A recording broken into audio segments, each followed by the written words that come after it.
Disney's Hercules is the most represented Disney movie in the Kingdom Hearts franchise. No matter which games you do or don't count as a part of the core series, Olympus has the dubious honor of being a destination in literally all but 2 of them, and even in one of those, it's still mentioned. Olympus Coliseum, here we come!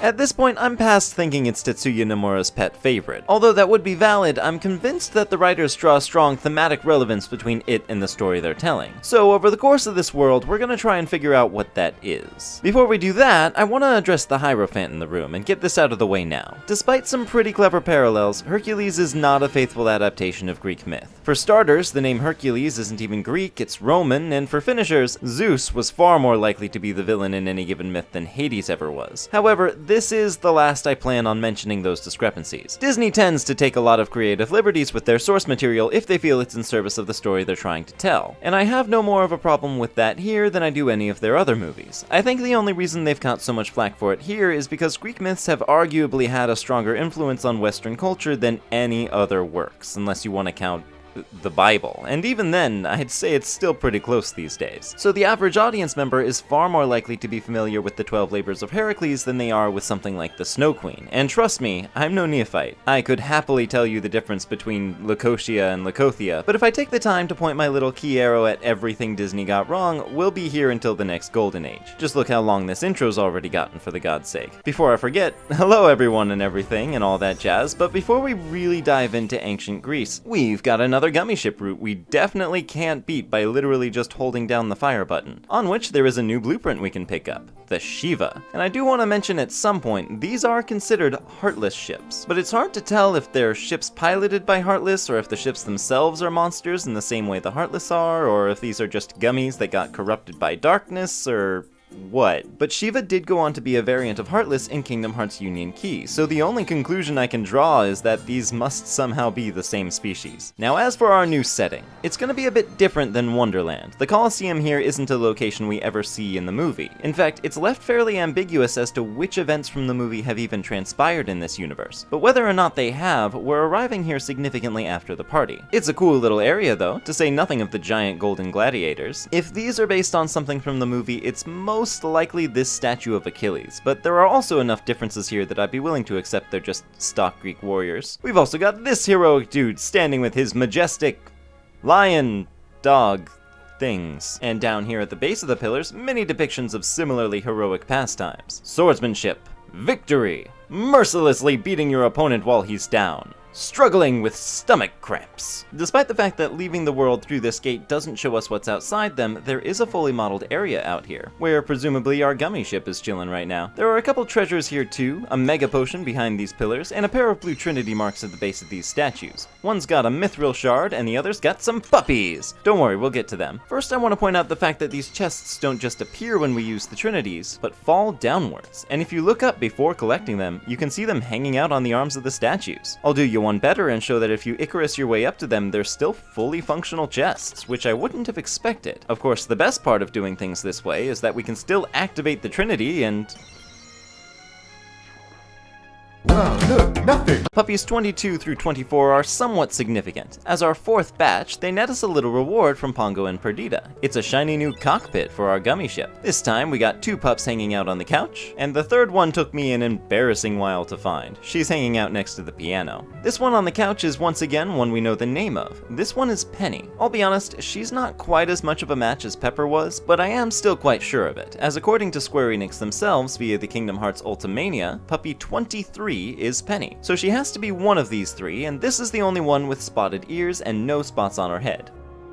Good girl, Penny. Now into the lobby, and guess what? We are 2/3 of the way through this world already, at least in terms of rooms. Don't worry, as physically small as this place is, there's so much to do in here. Let's save the good stuff and just talk to this little fella. Good timing. Give me a hand, will you? Move that pedestal over there for me. I gotta spruce this place up for the game! The game! So give this block a push, we'll find out we can't handle it. Funnily enough, we have the option of trying to push it this way.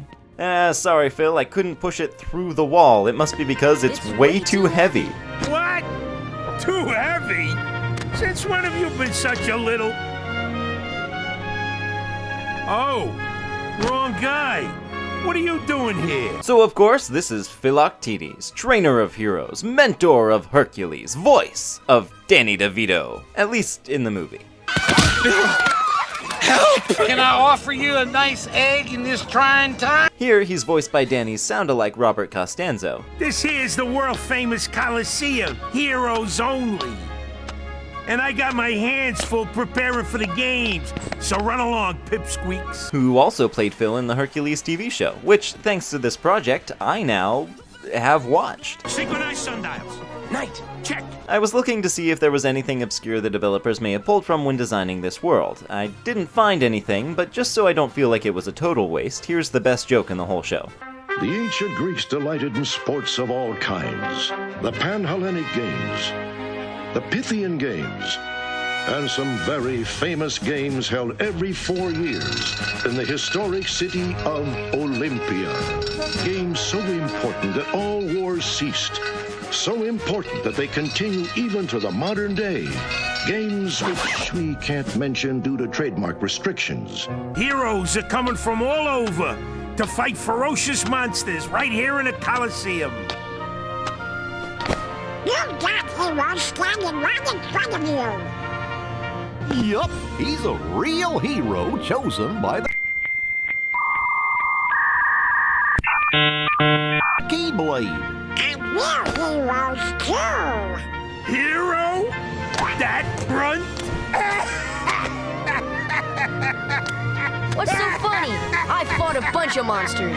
Fun fact, by this point in the game, you are only required to have beaten about 10 Heartless total. In fact, a bunch of you let me know back in Traverse Town that you can avoid killing 5 Heartless by instead exploring enough of District 2 to trigger all of Donald and Goofy's cutscenes. So thank you for that, I had no idea. Back here, let's bring up the World Order again, why not? Don't worry, I fully understand that in this cutscene, the reason they sprang into action was because they suddenly realized that the Heartless were involved, when the Queen mentioned something attempted to steal her heart. I'm gonna put to one side the fact that the Queen is obviously not a reliable source and could very well have exaggerated for effect, and say it is definitely reasonable for them to do a bit of meddling if the world order has already been broken by outside forces like the Heartless. But what's going on over here? Donald and Sora get their egos bruised, so they try to join a tournament without any knowledge of who else is competing. For all they know, the champions of this world could be little pygmies with sticks that they'd obliterate with their magical weaponry, and I definitely call that meddling. See ya! This is why I say the world order thing is a joke. I'm not even really sure why it was established in the first place. Hey, if you can't even move this, you can't call yourself a hero!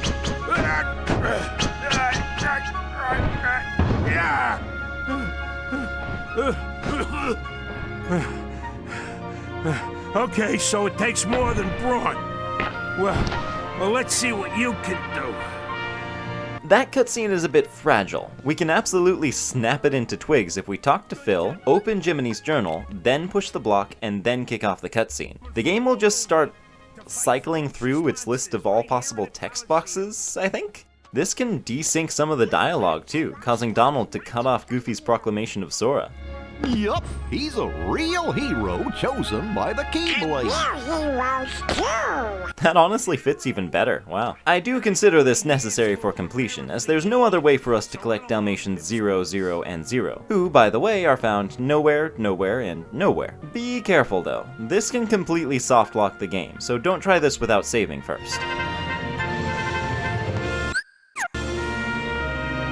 If we don't glitch the Matrix, we can see he's inviting us to take on some sort of tryouts. But before we do, just a few small things. We can check this rules sign and find that both the rules are basically, fight. So yeah, good rules. Once again, these symbols aren't anything, not Greek. They don't match up with the text we can read. I missed that restaurant menu, man. Give me more of that. Some of the embellishments on the stonework around here might very well just be that, embellishments. But these patterns show up all throughout the movie, and these ones in particular are taken from Zeus's temple. So there's no way that wasn't on purpose. So, the trial then. Looks pretty tough. I'm out of here. There's a little scoreboard over here. Hey, wait. That symbol was definitely used on Merlin's fire door. We might get somewhere with this after all. You probably didn't realize, because why would you even try? You can go up into the stands during this minigame. And up here, we can get a good look at some more of those gladiator stick figures. And... oh, they're Pegasus. Why is that easier to tell on the little one than the big one? Hey, you know what? These are probably based off of this little scene from the movie. Heh, Aphrodite's secret. Lastly, these guys over here. Almost a dead ringer for these guys over here. The heck? Why are there invisible walls up here?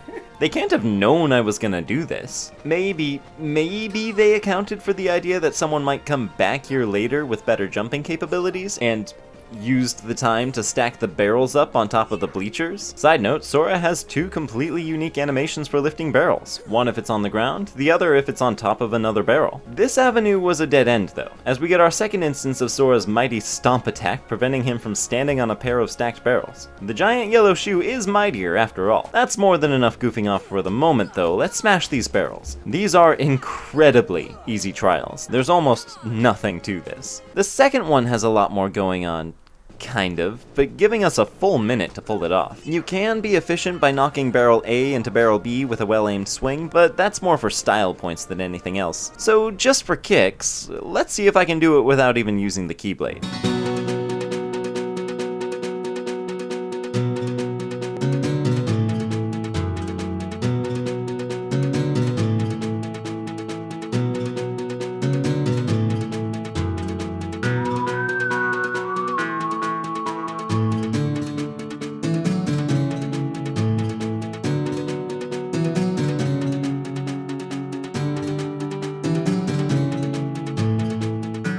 Yeah, Phil, you bet your cap Ryan ass that was impressive. Looks like I'm headed for the games. Afraid not. Why not? 2 words. You guys ain't heroes. Come on. Oh, I kind of hate this one. Phil's famous 2 words bit from the movie, where he says 2 words and then doesn't say 2 words. Here's the thing. Hercules' humor is dense, and even the simple jokes have layers. Hercules. He comes on with his big innocent farm boy routine, but I could see through that in a Peloponnesian minute. So let's go through each instance of this one in the movie. My answer is 2 words. Okay. Here he says only 1 word, though strictly speaking it might be considered 2 depending on what version of okay you subscribe to. But obviously he wasn't planning on saying okay before Zeus served him a fresh one. The most obvious assumption is that he was about to say no way, but we can't know for sure. Sorry kid, can't help you. Wait! Sorry. Why not? 2 words. I am retired. Here he says 3 words, but here's the rub. If the characters were speaking Greek, he would be saying ime syntax euhos. As cool as that is, obviously in the scene Hercules reacts to the fact that it wasn't 2 words, so that might not be the joke.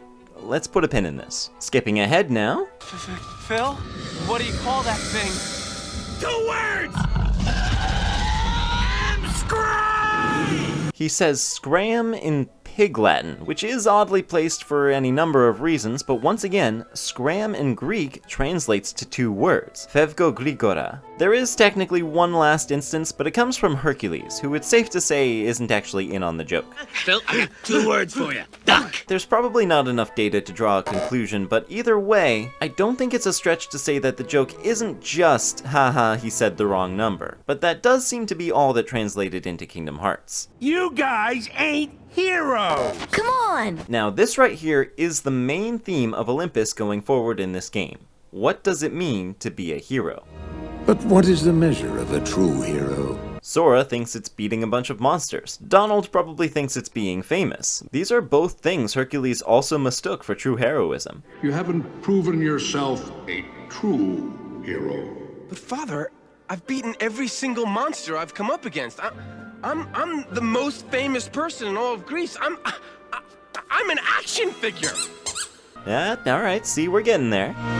Okay, so obviously it makes nothing but sense to get thunder in Olympus, but it's really funny that Phil specifically teaches it to us. Now, we have no choice but to leave, I guess. This is the second time in this game that our only way forwards is backwards, but once again, the game's pretty good at ensuring that its players will do just that. Last time, the accessory shop was the only place with a save spot. This time, the save spot is a bit unique in that it doesn't let us board the Gummi ship, ensuring our only way out is through the next cutscene. Rather a stubborn old goat, wouldn't you say? It's James Woods! Who are you? It's James Woods! Oh, hey, hold on there, Fuzzboy. Wait, let me guess. You want to enter the games, right? James Woods, famously, loved playing the role of Hades in the original movie so much he has continued to voice the character in nearly every single appearance no matter how low budget, and brings his A-game to every single line. Now, Woods himself is famously pretty unsavory, but we stand the performance, not the performer. Hercules in the underworld? But it's okay for your little brother, isn't it? Zeus is the youngest brother. Why didn't you at least get that right? Sorry, I said I wasn't gonna do that. So it's not actually that much of a surprise to hear this voice right now, but it's always a treat. Well then, hey, get a load of this. A pass? It's all yours. Good luck, kid. I'm pulling for you, little shorty.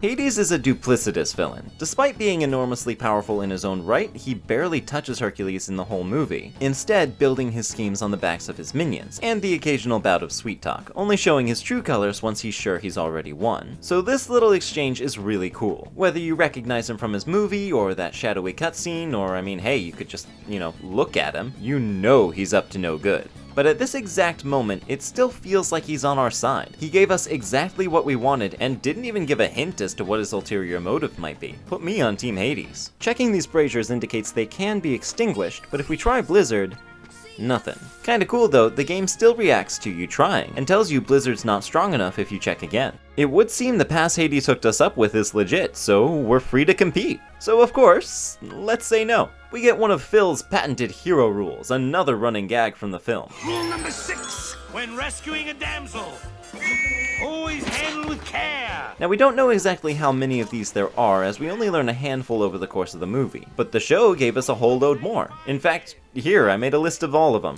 Why not? And here's the thing, Phil. You already gave us a Rule 8, bud, and this ain't it. I'd love to put this down to the idea that Phil just makes all these up as he goes, but then he gets rule number 95 right. Rule number 95, kid. Concentrate. What am I to think, Phil? So we now see why Olympus is so small. It's a pure combat world. No puzzles, no navigation, just fight! And of course, most of the competitors in this arena are teams of Heartless. They all have adorable formations and team names and stuff, I love that. Every single configuration we'll face includes blue Rhapsodies, the Blizzard variation of red Nocturnes. They differ in ways I honestly never bothered to notice before, hopping along the ground rather than floating through the air. But on the whole, they're more threatening since you can't just delete a whole group of them with one spell. I also like the name way more. These little magical bell-shaped Heartless are a staple of the series, and they all have the same naming scheme, a color and a type of song. But blue Rhapsodies are the best because they're a reference to Rhapsody in Blue, which in turn makes them another reference to Fantasia, and I am biased, because the Rhapsody in Blue segment of Fantasia 2000 is, in a word, exquisite. A masterclass on storytelling without dialogue, a triumph of periodic style and synesthesia. Simply Disney's animation team at the top of their game. I love it so much that, given the opportunity, I'd even let it hijack a whole portion of a completely unrelated video. Wait a minute. These little guys are also great because they're basically monstrified versions of a Final Fantasy Black Mage. In a way, all Heartless kind of are because they have the same Jawa-esque faces, but the blue Rhapsodies are definitely the purest extension of that idea. Oh my god, there should totally be a Jawa Heartless if Kingdom Hearts 4 has a Star Wars world. So the thing about Olympus Coliseum is that none of the individual fights are particularly tough. Instead, it's an endurance challenge. You don't get healed between rounds. What you bring in at the start of an attempt is what you've got. Ignore Donald's example and be frugal with your magic. Only use a spell if it'll wipe out a group of Heartless. Your biggest threats are the red Nocturnes, since their homing fire shots can interrupt you from basically anywhere. And I may as well mention, the Shadows have gotten another... Ah! Ignore that. And I may as well mention that the Shadows have gotten another step up in stats. And that's basically it. We're gonna spend the next little while bashing Keyblade fodder. But that works out. There are plenty of little subjects I've been needing an opportunity just like this to go over. Don't worry, we'll make it fun. Thunder is by far the best offensive spell for most of the game, with almost as much range as Fire, a more practical area of effect than Blizzard, and being resisted by fewer foes than the other two. If we look at these horrifying formulae again, all side by side, we can basically consider this the base damage of each spell. Now Thunder's is the lowest, but the effect our MP has on the outcome is twice that of the other spells. This does mean that right now, Blizzard is the better damage dealer, but Thunder is going to ramp up significantly faster the more MP we get.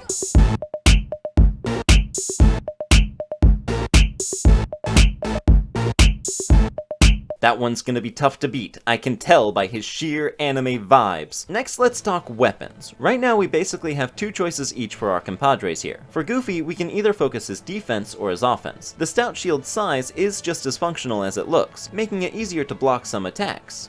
In theory. In practice, this really only matters for small projectiles, which tend to be aimed at Sora anyway, and even if they weren't, the difference is hard enough to notice with so much going on that I'd always prefer the slightly higher damage output. There is another difference in their hidden recoil stats, but I'm only mentioning it now so you guys don't think I don't know about it. There'll be a better chance to cover it later. Donald's choice is between strength and magic, and this seems like a no-brainer. The more magic he has, the more spells he can do, and the harder they'll hit. Meanwhile, if he gets close enough to do a dinky melee attack, he's probably already dead. But in some specific cases, like the Olympus Coliseum, I do prefer the mallet. Mostly because he burns his magic so fast in the early rounds that attack will be all that matters deeper in anyway. I'll also point out now that besides what you equip them with, you do have a tiny bit of control over Dimbolt and Golf Ball here. By tapping triangle, or Y, or whatever's at the top of your controller, you can command them to target the same foe you're locked onto. I honestly forget about this every time I play this game. Having them target whatever is really just fine, and the only situations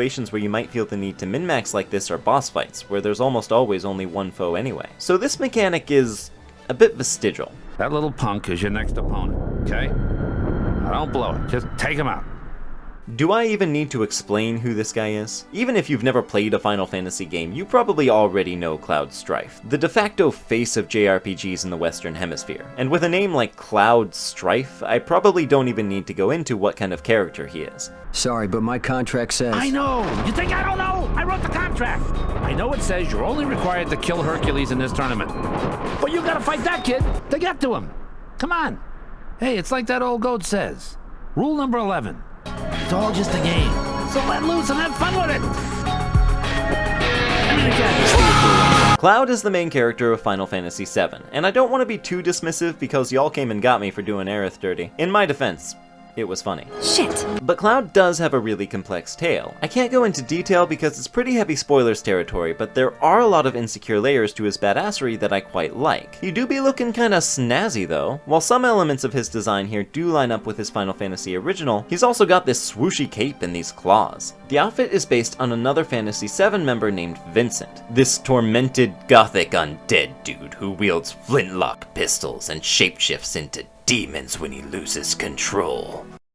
No comment on that. According to an interview had with Tetsuya Nomura, this decision was made to show that this version of Cloud is struggling more with his dark side than he was in his home game, so he added in some elements of one of his darkest characters. But he also admits that he would have liked to put Vincent in the game too, which a lot of people take to mean Vincent was originally intended to be in Cloud's role here, similar to Riku and Yuffie's situation. But I don't believe there's any confirmation of that. Also, just as a cool parallel, Vincent starred in his own game called Dirge of Cerberus. Still, suckers like him are hard to come by.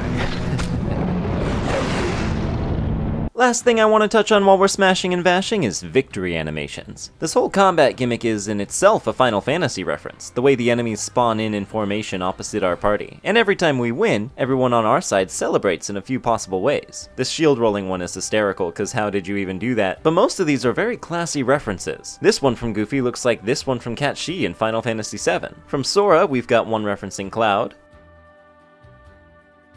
one referencing Squall. That's Leon. And this one could honestly be a lot of things, maybe Barret, or Zell, or Zidane. They're not all Final Fantasy though. This one's a ringer for Donald's debut cartoon from 1934.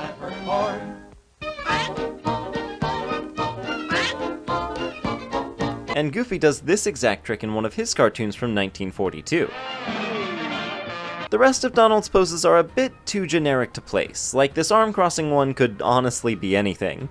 But this staff-raising one reminds me of Ramuh's signature pose from throughout the series, which at this point I'm inclined to believe is on purpose. That only leaves one unaccounted for. This Goofy animation is so specific, and he's not usually the type to hold up a loser sign like that, but I scoured everywhere I could think of and came up empty. At this point, I'm more confident than anyone should reasonably be that Goofy has never pulled this move outside of KH, but then I found it. The cover art of the Goofy movie. It makes sense it took me so long to find. Who even looks at covers these days? On the subject of victory poses, I may as well mention that Tidus and Wakka's victory taunts back on the island were also direct homages to their original game. Not Selfie though. Don't know what happened there. A huge, humongous thanks to Ifrit, A Nice Bear, Flavio888, and Lunaflare on Discord for helping me track down all the footage I needed for those comparisons, by the way. They're incredible. And with that, we've reached the top of the preliminaries. Cloud is easily the toughest boss in the game, out of the ones we're allowed to lose, and thank the gods we are, because, oh lord, maybe he'd be pretty easy if you came at him fully healed and fully stocked, but alas, there's pretty much no way Dobos and Goofos made it this far without dumping their whole stock of potions, and if you didn't use any magic on the way here, you're probably feeling it in your health bar. Add on to that how utterly unprepared a new player will be for any of this, and he'll most likely dispatch you in seconds.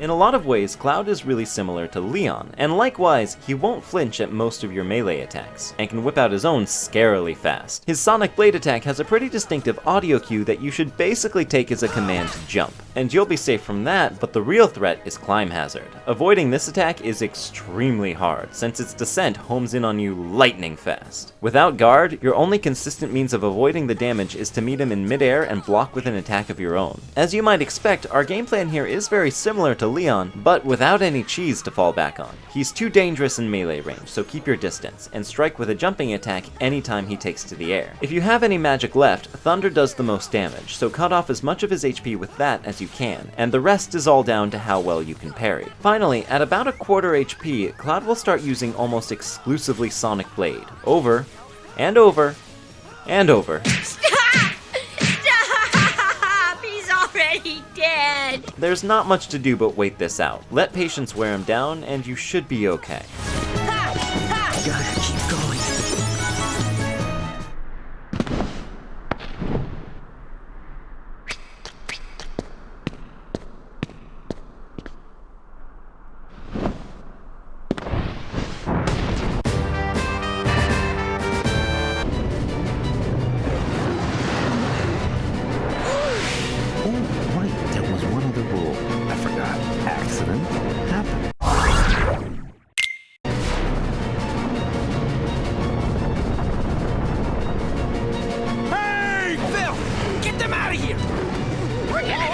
Yeah, so Cloud getting ready to go for the kill in the scene where we lose kinda hits different, I'm not gonna lie. But Herc, I've got some questions for you. Hades seems pretty dang sure you're competing in this tourney. Phil said he wishes you were here because you're visiting family, but now you Deus Ex Machina. What do I believe, Flakules? Anyway, thank goodness we got out of there just in time. Let's head back in.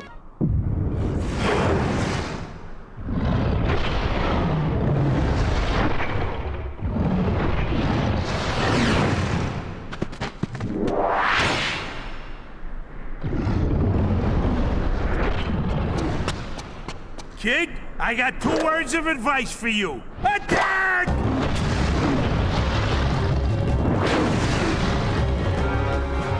Cerberus, the original goodest boy. Following an apparent theme in the world bosses, he's immune to damage from ground level. Only his heads are vulnerable. Problem is, his heads have really sharp teeth. Cerberus is a massive foe, but he has by far the quickest attacks of the 4 large bosses so far, with minimal downtime in between them. He's a very smart boy, yes he is. He's not just gonna leave his weak points vulnerable. Essentially, this fight is all about knowing when and where to strike. There'll be no hammering away at this one. He'll open the fight with Fyriga Ball, a rapid-fire projectile attack that homes in on you as Cerberus patrols the battlefield. These are deflectable, but even with guard, I wouldn't recommend it. They just come too fast. The saving grace here is that the big guy really doesn't pivot bit too well, and staying behind him or even beneath him should keep you pretty safe from this barrage. When he's done with that, he'll settle in and start biting. This is the only stage where you can reasonably counter with some damage of your own, but it's also where things get tricky. Trying to evade all three heads from front and center is a fool's errand. You're going to want to pick one of the outer heads and focus them from the side. Missing an attack here is deadly. In fact, even using a combo finisher is deadly. If at any point you find yourself down in front of the teeth,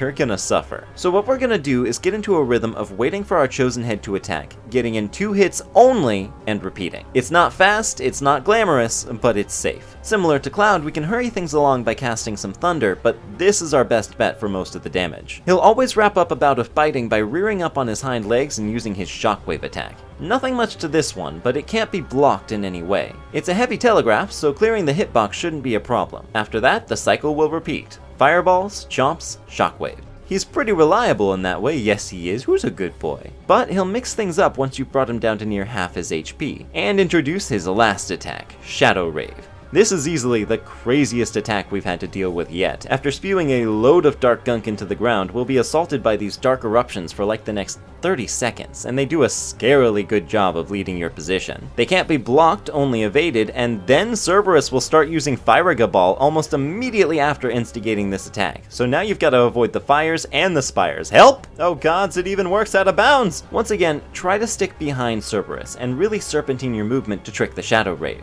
If you're feeling up to a tiny bit of platforming though, the absolute safest place to be during this onslaught is on Cerberus's back. During certain attacks, including Shadow Rave, his back leg will be positioned such that you can use it to mount up. Up here, there's nothing the good boy can do to you. That goes both ways. You can't really deal any damage from on high, and if you try, you're probably just gonna die. But it's excellent for this phase, because after introducing Shadow Rave, his new pattern becomes bites, shockwave, Shadow Rave, Firaga Ball, Shadow Rave again, and back to the bites. And that can be a lot to dodge, so just wait it out riding high. And that's the gist of the fight. His consistent attack cycles make him pretty easy to work around once you know what he's gonna get up to next, but there's also a degree of reactivity that I find quite cool. He'll only use 3 bites in a row before returning to his long-ranged options unless Sora is close enough to him. This sort of thing goes a long way towards making you feel like the boss is thinking, even if it is pretty simple. But with all the mechanical stuff out of the way, oh my god, we get to fight Cerberus! Actual full-size Cerberus straight from the movie. He feels massive and imposing, and he's probably gonna kill me, but once he does, he's gonna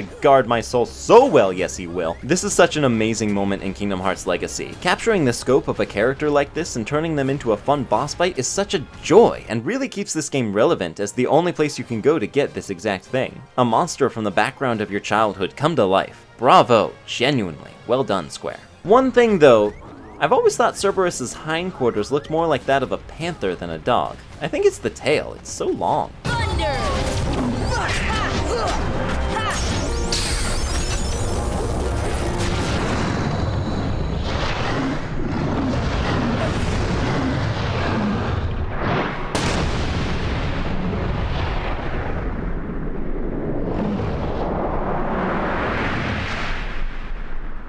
Thus, I do hereby dub thee junior heroes and confer upon thee full rights and privileges to participate in the games. Further... Hey, what do you mean, junior heroes? You rookies still don't understand what it takes to be a true hero. So, what does it take? Well, that's just something you'll have to find out for yourselves. Just the way that I did. So we're back to talking heroes, and here's the thing. This little mystery really doesn't take a lot of digging. All you need to do is watch one scene from the end of the movie. You were willing to give your life to rescue this young woman?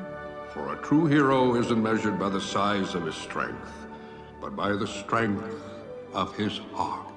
And, yeah, that's basically it. One of Kingdom Hearts' thesis statements drummed up as the moral takeaway of Hercules. It's kind of no wonder it gets to play a role in every game. Even though they play pretty coy with it, at least at this point in the series, I really appreciate Sora's very childlike approach to this conundrum. Phil says he's not a hero yet, and he just assumes it's because he hasn't beaten enough monsters. It's honestly cute. I still can't believe that Squirt actually beat Cerberus. Just between us, I'd already worn Cerberus down by the time the little guy jumped in. My lips are sealed. This scene getting capped off as only we the audience get to see Sora's latest achievement undermined. He has even further to go than he realizes. It's a cool narrative beat, but also, I'm calling bullshit, Hercules, just keep it in mind. On our way out of town, we get one last scene with Cloud. It's nothing major, but it reveals through context that Sora somehow put together Hades' whole scheme of using Cloud to kill him and then betraying them all with Cerberus, which is a little strange. It hinges on him having seen or heard Hades in the dark passage back there, or maybe having some sort of distrust in him to begin with, which all seems pretty off, but what can you do? I tried to exploit the power of darkness, but it backfired.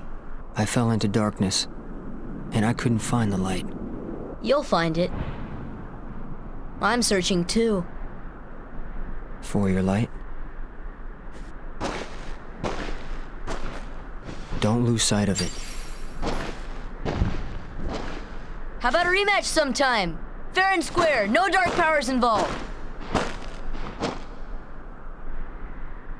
I think I'll pass. I also kinda wish this scene changed depending on whether or not you beat Cloud. It doesn't, but just by having the context one way or the other, you can read Cloud's response differently, which is admittedly pretty cool. Hey look, it's out of bounds. He's strong. He's kind. He's always there for you. And he's handsome to boot. He's perfect. Perfect. Perfectly infuriating. He makes me crazy.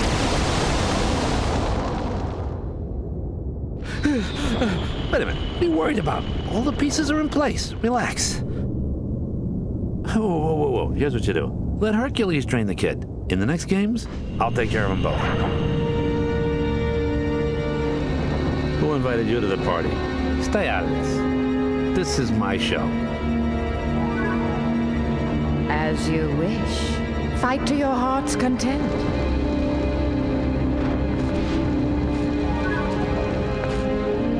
Couldn't help but let that one play in full. Again, watching any of these theatrical villains together on screen never stops being entertaining. I might even call the Hercules show worth it because it gave us this. Oh, really? You care to back that up, you stiff? In a heartbeat, which I don't have insofar as I am dead. Of course, you could remedy that. What have I got to lose? One thing worth taking a closer look at, though, is the way Hades responds to this line specifically. Fight to your heart's content. The way he perks up and seethes at the mention of his heart is fascinating. Does the god of the dead have a heart? Is this a jab at the fact that that makes him vulnerable? This line doesn't lead to anything directly, so it's all just speculative, but it is thought-provoking. And that was Olympus. If we turn right around and head back in, we can get a bit more chat from Hercules, and even race against our best barrel bashing time. But one last footnote before the closing thought. If we return to Traverse Town, a few NPCs have shifted around a bit, like this Moogle in the shop who's aware of the Coliseum. Additionally, with Thunder in our tool belt, we can head into District 3, find this bit of exposed wiring, and zap it. Doing something. Hard to tell what that accomplished, but it turns out that activated some devices in the Gizmo shop. Specifically, these platforms granting us access to the upper level, where we can find 3 buttons activating 3 gizmos, which in turn repairs this clock, changing it from midnight to... Stop it. Functional clock? Witchcraft? There we go, 6:54. Whew, for a second there I thought it might have actually matched another clock. For that circuitous sequence we get 2 more postcards, so only 2 to go for our grand prize.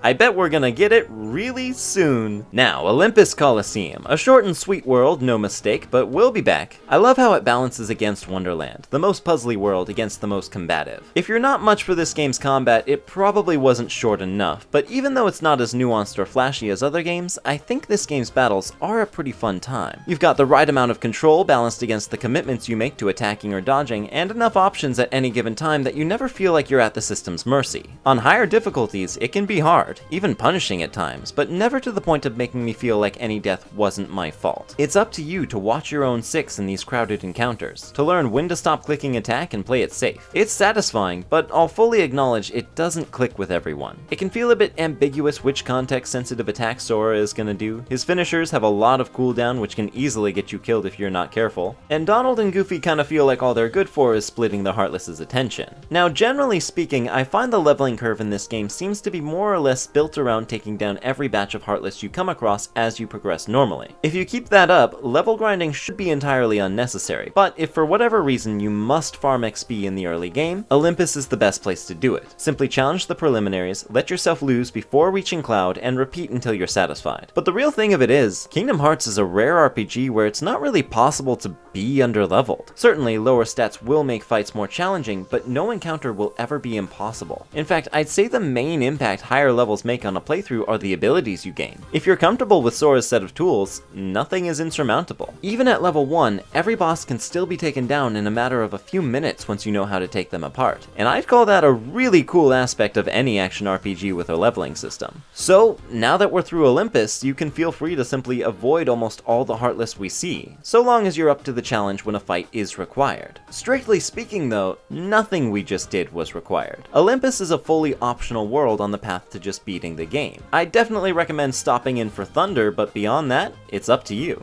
You know what else is up to you? Whether or not you want to support me on Patreon. If you do, you'll get to see the very next episode on Deep Jungle right the heck now, and the link's in the description. For those of you already over there, including Amiri the Grey, who carries all of her groceries inside in one trip every time. It's Ciel though, who says they successfully mandolin affected me, but I don't believe them. Why would it be called a Mandela effect anyway? And Raven, who is banned from every casino worldwide for being just that dang lucky and suave. And to Janku, Chris Bradell, Jojo Dwagon, the Humble Oscar, and all you incredible patrons. You have my most heartfelt thanks. As far as I'm concerned, you're all certified true heroes. And I will see you in the next one.